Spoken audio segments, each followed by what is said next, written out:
బాబు గారు సీరియస్ అయిపోయారు అన్నది హెడ్డింగ్ పెడతారు కానీ కొంచెం బుర్రవాడి రిపోర్టర్ అయినా లేకపోతే ఆ సంస్థ మేనేజ్మెంట్ అయినా లేదా పబ్లిక్ అయినా లేదా అనలిస్ట్ అయినా అబ్జర్వ్ చేస్తే ఏం కనబడుతుంది. ఇప్పుడు మొన్న పట్టాదార్ పాస్ పుస్తకాల గురించి ఓ మీటింగ్ పెట్టారు.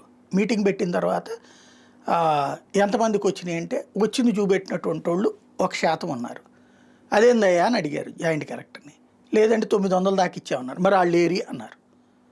వాళ్ళు ఎందుకు ఉంటారు?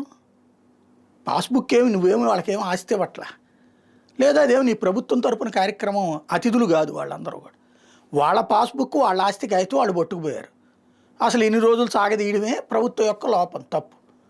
వాళ్ళందరిని ఎందుకు కూర్చోబెట్టలేదని జాయింట్ కలెక్టర్ని తిడతారు. నేను ఎట్లయితే ఎట్లా అంటున్నారు అంటే ఆయన ఏమన్నా జనాలను పోగేసుకొచ్చేందుకు కాంట్రాక్టరా, రాజకీయ పార్టీ నాయకుడా? మా బాబు గారు వచ్చేస్తున్నారు రెండు రెండు రెండు రెండు అని చెప్పుకోవడానికి.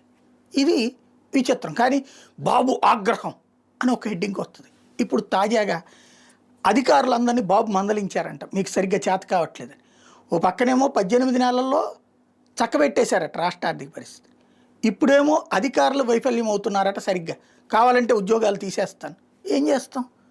డిపార్ట్మెంట్ మారుస్తాం. ఇప్పుడు 200 మందినేమో వైఎస్ఆర్ కాంగ్రెస్ పార్టీకి సంబంధించిన టైంలో వాళ్ళకి అనుకూలంగా పనిచేశారంటే ఐఏఎస్లు ఐపీఎస్ని పక్కన పెట్టి ఉంచారు. జీతాలు కూడా ఇవ్వకుండా ఏడిపిస్తున్నారు.